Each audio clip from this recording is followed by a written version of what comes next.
The resale game in Japan is just as prevalent as it is in the West. Hundreds of shops, online sellers, and individuals vying and jockeying for position.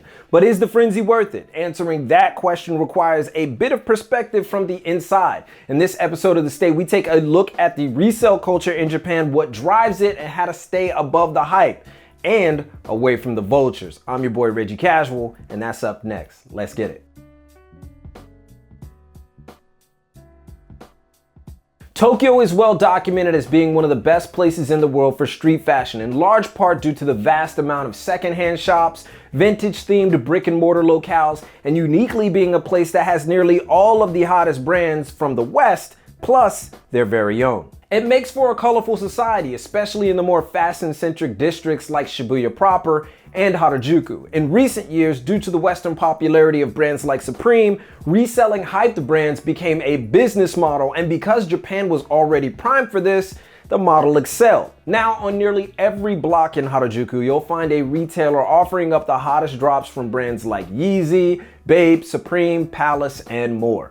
Needless to say, hype hit Japan in a major way, and because there is no social stigma in Japan against reselling branded apparel, individuals and businesses buy and sell freely without much flack from the brands themselves. This is the life in Tokyo. It's normalized and virtually settled in. However, this is a stark contrast to what you actually see on the streets of some of the more fashion-centric neighborhoods in Tokyo, like Shibuya proper and Harajuku, where Tokyo residents often find themselves in vintage and thrift shops rather than some of the more swanky brand-centric flagships. And while brands like Supreme and Palace and Off-White are certainly popular, the Japanese tend to not rely heavily on recent releases as much as one might think. Those bevy of aforementioned street business resellers do the job of picking up a lot of those pieces and offering a new avenue to purchase the hottest drops. However, upon entering any one of these businesses, you'll quickly realize the extreme pricing of some of the more sought after items. Supreme box logo tees, for example, going for nearly $900 USD equivalent,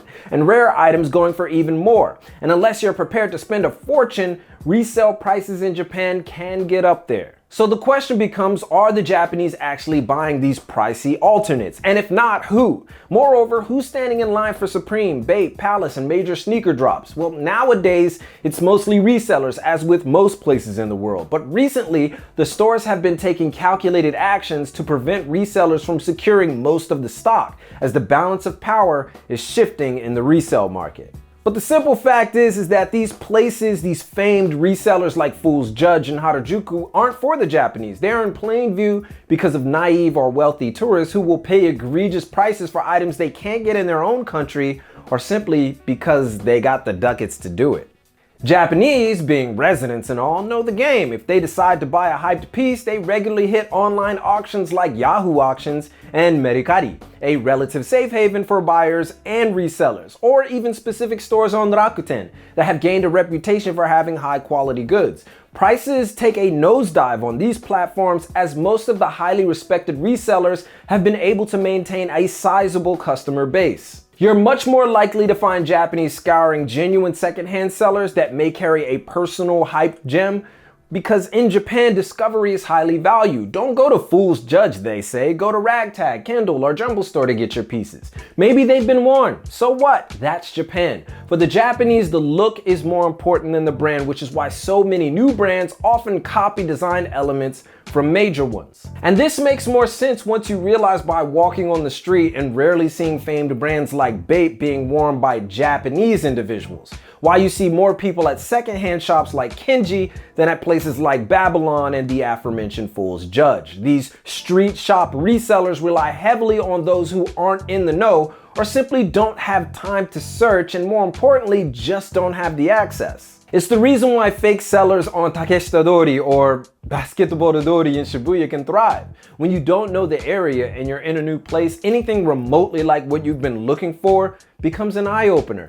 Not knowing that the official real resellers are extremely thorough in their vetting process. Till this day, Yahoo Auctions in Japan remains one of the safest places to buy highly sought after pieces after retail, especially among the well-respected sellers and stores, making fakes a very marginal issue for savvy Japanese shoppers. But things are changing in Japan as more tourists, particularly from China, Taiwan, and other Asian countries, are frequenting Japan, buying products in massive amounts. The old guard of reselling shops have had to adjust strategies.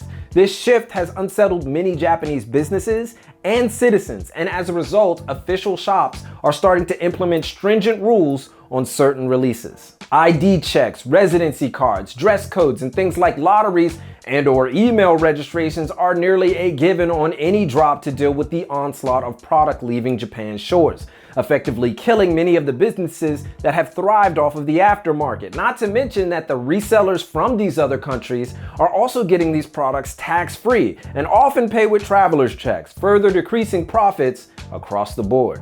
Case in point, when about 50 or so individuals buy the same product from one store in Japan and then take that product outside of the country to sell in their own country, not only are the legalities of that suspect, but the resale game has taken a drastic turn for the worst. And the steps taken by Japanese businesses are just a band-aid to the real issue. The massive flood out has to be controlled. Unlike the US, the resale game in Japan, as mentioned before, is largely for individuals who come to the country looking for these hyped items. The Japanese are completely fine buying from secondhand shops that may have something from 2 or 3 seasons ago.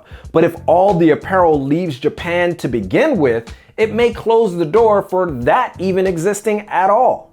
The resale game is thriving, to be sure, but at what cost to Japan, or rather globally? Can the ship be righted? What's the solution? Can we really blame the culture for the state of affairs? These questions have become conundrums, quandaries in a sea of riddles, and the biggest fear is only time will reveal the answers. But by the time we do find them, it may be too late.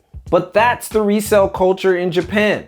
But we want to hear your thoughts on the issue and the resale culture at large. Let yourself be heard in the comments and give a thumbs up if you like this video, but most importantly, keep it locked right here for all of your info on international street fashion and culture from Tokyo. It's your boy, and keep it casual. Yoroshiku onegai shimasu.